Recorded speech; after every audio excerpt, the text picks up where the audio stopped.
Now, the creator of ICE Block, an app that alerts users to nearby ICE activity, has ignited political backlash, most notable from Attorney General Pam Bondi, who publicly warned him to watch out. This follows damage done to his wife DOJ career, widely seen as retaliatory. Of course it was. And a chilling example of political retribution in the digital age. It's the same thing that President Trump, that I reported on yesterday, that he's basically going after the cities and states that majority of the people didn't vote for him. And guess what majority of those states and cities are? Black majority. And I get it. Majority of black people, unfortunately, vote Democrat. Why do I say unfortunately? Because the Democrats have been making empty promises ever since Lyndon B. Johnson. Even though we had very notable figures like Dr. Martin Luther King Jr., Malcolm X, the Black Panther Party, we've had all these people march and protest for the rights of not only Black Americans, but for immigrants who've come to this country. And now, 60 years later, we see the efforts of our death. We see the efforts of our protest. We see the efforts of our struggle being thrown in our face by the way of Kamala Harris and the Biden administration allowing 11+ million illegal immigrants in the country. Just for those immigrants, a large portion of them that have white ideology and align themselves to whiteness. And the same people come here who can barely speak English, tell black people, you're lazy, you lazy, get off your butt. When did this laziness come about? Did it come about in Jim Crow? Did it come about when they were doing redlining? When did this come about? Because I'm not going to even go back to slavery, but after slavery, some of those same slaves went back to the same plantations in order to do those jobs because the slave masters didn't know what to do and or didn't have the workforce or manpower to do so. We were the working force in America. Then you had immigrants later to come over and help build the railroads with foundational Black Americans. You had the Chinese and you had some Hispanics to help build the railroads. The buildings that were built, the houses that were built, the government structures that were built by foundation Black Americans. Then later, the Italians came over. A lot of the service jobs, the distribution jobs, the manufacturing jobs, the production jobs were all led and conducted by foundation of Black Americans. But then all of a sudden, when you allow mass immigration to come in, that totally depleted the workforce of Black Americans, where our representation were decreasing 3, 5, 7, 10% each every year of all of these low end, low wage, basically job market jobs that you didn't have to have any degree in. Some of them you had to have trades. We had the welding jobs. A matter of fact, and then when the Italians came in, we were playing tug of war with these welding jobs. But again, some of these business owners wouldn't allow all Black people to be fired because we were highly skilled. They were even saying that, well, the Blacks are doing a better job and working harder than a lot of the immigrants come over. Then all of a sudden, the white supremacist ideology garnered in and stated that Black people are lazy. Black people are doing this. Listen, I never condone the selling of drugs. Never. And the violence that drugs bring to our neighborhoods. Not to our hoods, not to our ghettos. That came later. Don't forget, America is the one who came up with the ghetto.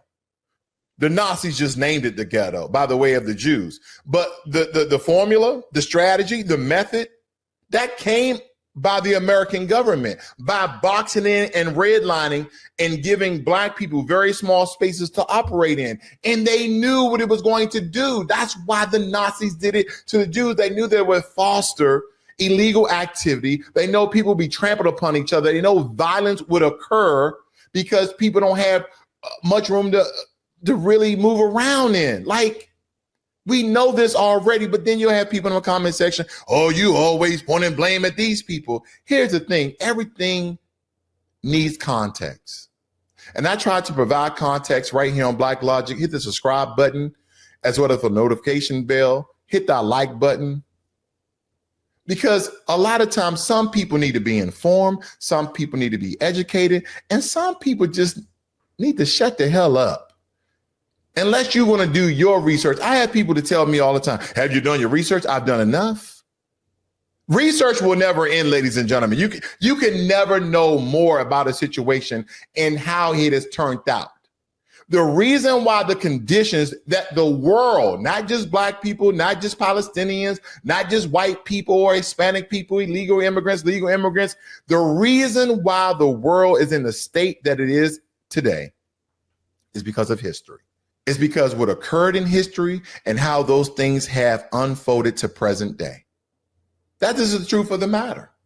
I don't know why people really don't understand that. And when it comes to this particular story, you built an app. Let me guys show you this. Let me guys blow this up for you guys. Let me show you this, show you this, show you this, because this is what I call illegal activity. Administration steps up ICE raids and mass deportations. One tech developer is pushing back with an app designed to track ICE activity in real time. It's called ICE Block, and it's controversial to say the least. Senator Claire Duffy is with us now. How does this work, Claire, and what are the legal implications? Yeah, John, I talked with Joshua Aaron, who is the longtime tech worker who developed this platform, and he said he really wants it to be an early warning system for people about the location of immigrations and customs enforcement officers.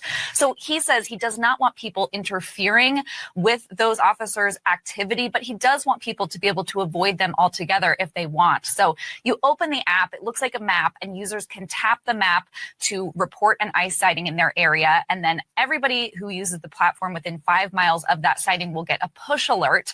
This is a free iPhone app. It is anonymous. Aaron says he doesn't collect any. I'm just going to say it. This should be illegal.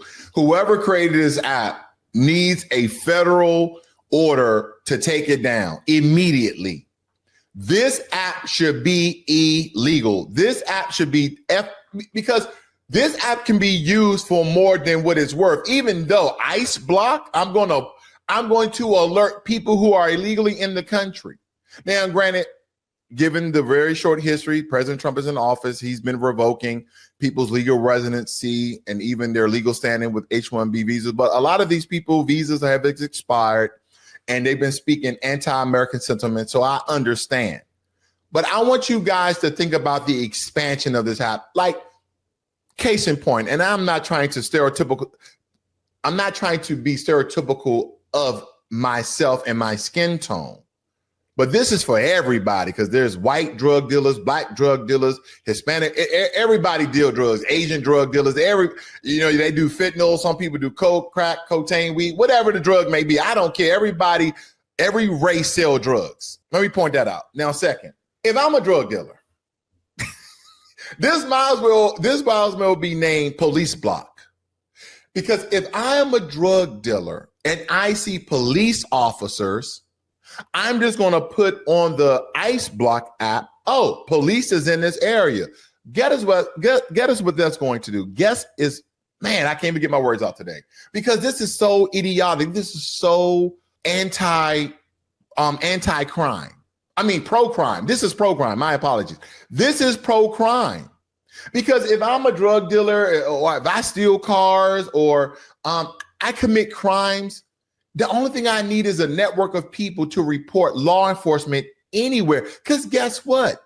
If you're going to federalize DC police, then they have within their jurisdiction and authority, if they expect someone to be a legal immigrant and or expired visa, they can quote unquote stop and frisk. Let me see your freedom papers, quote unquote.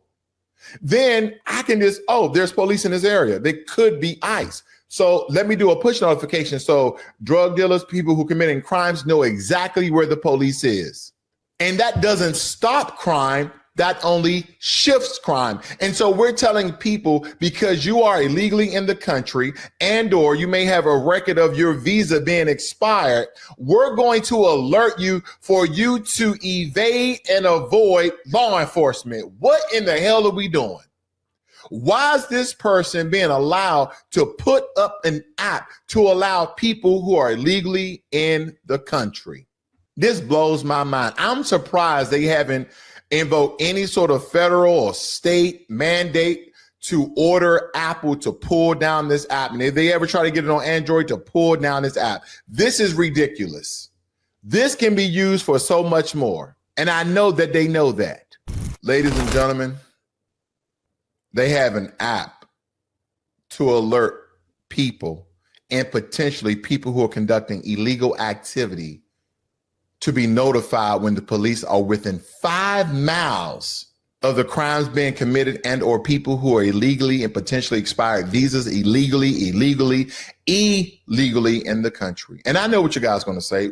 Well, we've had history of President Trump revoking people's residency and or revoking their visas, even though they were legally in the country. I understand. Sometimes in war, and I know this is not war, because I'm like, these are innocent people come over here for opportunities. And even though there's, very little crime that people who are legally in the country, they come here for their families and this and that. I got it. If you guys are biblical in any sorts of the word, did you know that God sees sin as sin? He doesn't see, if you steal, it's the same as if you kill. Did you know that? Sin is sin in the eyes of the Lord. I know some of us just can't comprehend that. I know we can't get around it.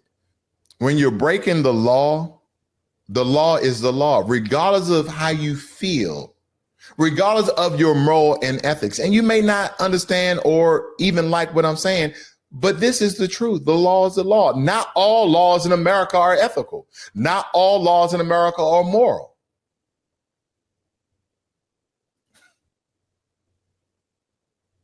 But it's the law.